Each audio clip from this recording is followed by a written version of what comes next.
कवाड़ को लगातार तोड़ने का जो प्रयास है वो किया जा रहा है। पुलिस का दल और बल तैनात है। क्या इस बल को पुलिस बल रोक पाएगा? आप देख सकते हैं वीडियो के माध्यम से। क्या कोई बम, बंदूक, गोली, हथियार लेकर आए थे जिस तरीके से आप आज सभी स्टूडेंट यहाँ पर वाइस चांसलर के सामने अपने मुद्दों को लेकर के आए हैं। पहला मुद्दा ये है कि वाइस चांसलर पर खुद विजिलेंस की इंक्वायरी चल रही है। हम मुझसे उसका स्पष्टीकरण मांगने आए हैं। हम ये पूछने आए हैं कि आरएसएस का कोई कार्यक्रम होता है, बीजेपी के लोगों का कोई कार्यक्रम होता है, मुख्यमंत्री का कार्यक्रम होता है, उन्हें मुफ्त में यहाँ परमिशन दी जाती है। हमने पिछले लंबे समय से परमिशन के लिए अप्लाई कर रखा है। आज तक वाइस चांसलर ने हमारी परमिशन को अलाउ नहीं किया, बल्कि उसे पिछले दिनों रिजेक्ट करने का काम किया। आज जब सारे हॉल खाली पड़े हैं, हम पे करने को तैयार हैं, तो प्रजातांत्रिक तरीके से एक ऑटोनॉमस बॉडी के अंदर सिर्फ आरएसएस के कार्यक्रम कैसे हो सकते भाई जी? हमारे को करने का अधिकार नहीं है। हम हरियाणा के नहीं है, हमारे ये विद्यार्थी इस यूनिवर्सिटी के नहीं है। यहां पर हॉस्टल्स की बदहाली है, यहां पर लाइब्रेरी की बदहाली है, यहां पर फीस 2-2 लाख रुपए फीस है कोर्सेज की। ऐसे विभिन्न मुद्दे हैं जिस पर उससे जवाब मांगने आए हैं। आज हम कार्यक्रम उसके सामने नहीं करना चाहते थे, वो हमें मजबूर कर रहा है और हमारी ताकत की पैमाइश कर रहा है। मगर उस निक्करधारी को ये नहीं पता कि ये चौधरी देवीलाल की फौज है। ये छात्रों के हित के लिए किसी भी हद तक जाएगी। इसी पेरिफेरी के अंदर इन्हीं के मनोहर लाल खट्टर को घुटनों के बल आकर हमारी सारी बातें माननी पड़ी थी कि नहीं? आज ये जो बातें हरियाणा की हैं, छात्रों की हैं, विद्यार्थियों की हैं, हम सब विद्यार्थी उससे जवाब मांगने आए हैं और अपनी आवाज को उठाने आए हैं। अगर आरएसएस के निक्करशाही लोग यहां पर आकर अपनी आवाज उठा सकते हैं, तो चौधरी देवीलाल जिसने हरियाणा का निर्माण किया, उनकी फौज का अधिकार तो आरएसएस से 100 गुना पहले है। ऐसी ऑटोनॉमस बॉडी में हम इसकी गुंडागर्दी नहीं चलने देंगे। इसने अपने सारे यार प्यारे रिश्तेदारों को यहां भर्ती कर करके दोनों हाथों से लूट मचाई हुई है, दोनों हाथों से इस यूनिवर्सिटी को ठगने का काम किया है और लोगों को टारगेट कर रहा है, कास्ट के नाम पर टारगेट कर रहा है और सिर्फ विशेष जाति के लोगों को फायदा पहुंचा रहा है। तो आज ऐसी हमारे पुरखों ने जिस यूनिवर्सिटी को बनाया, एक एक ईंट लगा करके आज जिसका नाम पूरी दुनिया में है, उस जेजीओ पर ऐसा संघी वीसी बैठ करके उसे लूट नहीं सकता। ये हम लूटने में नहीं। दिग्विजय जी, जिस तरीके कास्टिज्म की बात करी, किस तरह देखते हैं? मैं कह रहा हूं कि सारे इसके रिश्तेदार आज यहां पर इसने पिछले बैकडोर एंट्री से भर्ती करने का, मेरे पास पूरी लिस्ट है। मैं इससे जवाब आपसे क्या जवाब मांगूंगा, या इनके कोई जो सबॉर्डिनेट है उनसे कोई जवाब नहीं मांगूंगा। मैं उसकी आंख में आंख डाल के पूछना चाहता हूं कि ये भ्रष्टाचार तूने किया है कि नहीं किया।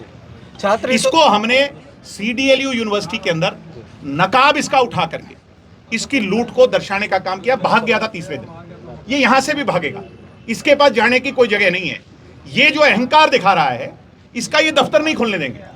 जब तक ये हमारे से बात नहीं करेगा, हम यहीं पर बैठे हैं, यहीं आएगा, हमारे से बात करेगा, जवाब देगा और चला जाएगा। दिग्विजय, जिस तरीके से मान लो छात्र हितों की कोई समस्या भी है, वो एक संवाद के माध्यम से सुलझाई जा सकती है। हम छात्र हैं, पीसफुल प्रोटेस्ट करने यहाँ पर आए हुए हैं, हमारा डेमोक्रेटिक राइट है, फंडामेंटल अधिकार है। लेकिन वो क्यों समय नहीं दे रहे हैं? दरवाजा बंद कर रहा है, मेन डोर पर पुलिस को लगा रहा है। अरे शर्म तो तब आ गई, यहाँ पर आपको कोई गर्ल स्टूडेंट दिख रही है? हमने प्रोटेस्ट में किसी गर्ल स्टूडेंट को आगे नहीं किया।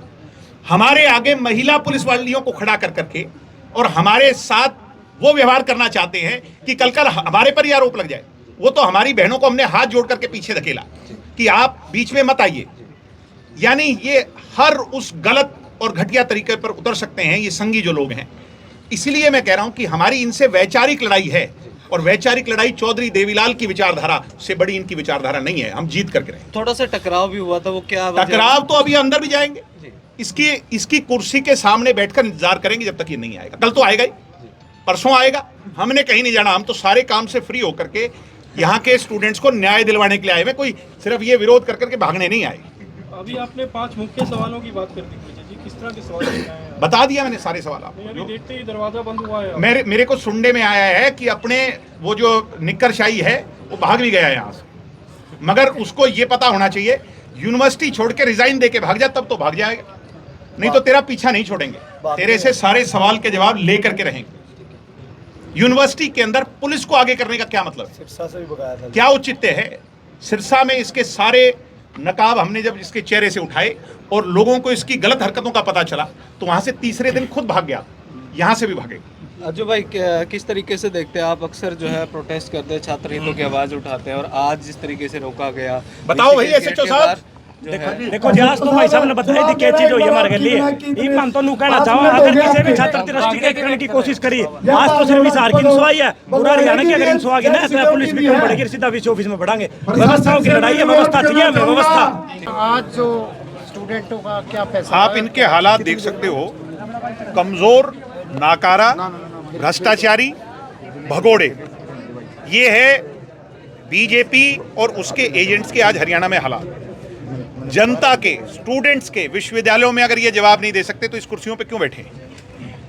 आप उस कुर्सी पर, आपका दायित्व संवैधानिक पद पर बैठने का यही है कि आप जवाबदेह हो।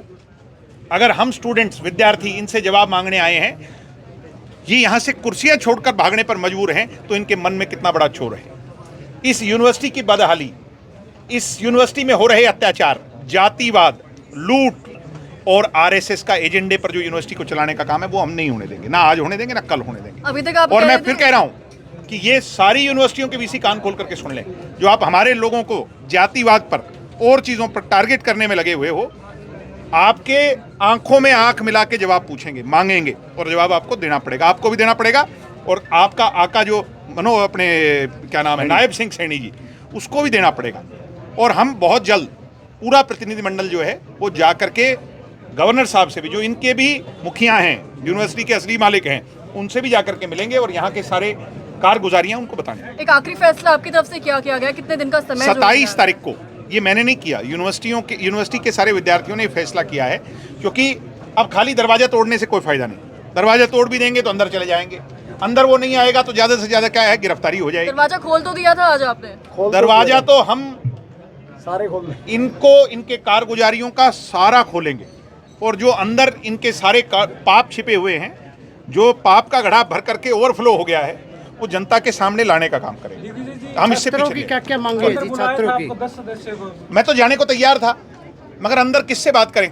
टेबल से और कुर्सी से तो बात हो नहीं सकती, बात तो इंसान से होगी, और इंसान तो भाग चुके हैं। मैं ये कह रहा हूँ, यहाँ यानी यूनिवर्सिटी से भी भाग चुके हैं, पिछले दरवाजे से भाग गए जी। छात्रों की क्या क्या ये मांगे? पता तो आपको भी तो है कि वो भागे हुए हैं। दिग्विजय, छात्रों की क्या क्या मांगे? छात्रों की बड़ी मांग, सबसे बड़ी मांग है कि हरियाणा में चुनाव होने चाहिए, डेमोक्रेसी की बहाली होनी चाहिए, यहाँ पर इंफ्रास्ट्रक्चर की कमी है पूरी होनी चाहिए, फैकल्टी की जो कमी है वो होनी चाहिए, फीस जो 2-2 लाख रुपए बढ़ा दी वो कम होनी चाहिए, गर्ल्स हॉस्टल की सुविधा को सुधारना चाहिए। बहुत सारी मांगे हैं, मांगों का मेमोरेंडम है। मेमोरेंडम 27 तारीख को लेकर के इसको समझाने का, बताने का और इससे जवाब मांगने का। बीच में अभी धक्का मुक्की जिस दौरान जो है महिला पुलिस पे नजर आई, और मुझे उसको ये लेकर- अचंभा हो रहा है कि कितनी गहरी सोच है, षड्यंत्र है इन लोगों का, कि जब यहाँ पर कोई भी गर्ल्स, आपको नजर आ रही है कोई गर्ल्स है क्या हमारे साथ? क्योंकि इस तरह के आंदोलनों में ये आवाज जो है हमें मजबूती से उठानी है, मगर उसको कैसे बदनाम किया जाए, महिला पुलिस को बीच में, बल्कि हमने महिलाओं, अपनी बहनों के आगे हाथ जोड़े कि इनके चक्कर में मत पड़ो। ये इस कॉन्फ्लिक्ट को पैदा करना चाहते हैं कि यहाँ महिलाओं के साथ छेड़खानी हुई। मैंने हाथ जोड़ करके उन्हें पीछे करने का रिक्वेस्ट किया कि जो पुलिस है, जो मेल पुलिस है, वो हमारे से बात करें। यानी ये बहुत कमजोर लोग हैं। मैं तो इनकी आज इस शरारत को देख करके अचंभा मान रहा हूँ। हमें आगे से और प्रिपेयर्ड होना पड़ेगा। छात्रों की तरफ देखते हुए क्या कुछ संदेश आप इस वक्त देना चाहेंगे? मैं तो यही संदेश दूंगा कि संगठित रहो, एक रहो। इन लोगों के आगे अगर हम, ये हमें गुलाम बनाना चाहते हैं, इनकी वैचारिक तौर पर गुलाम बनाना चाहते हैं कि आरएसएस में सब भगवाकरण हो जाओ, जो मन की बात इन वाली हो सारी सुन ले, कोई अपनी बताना चाहे तो उस आवाज को दबा दिया जाएगा।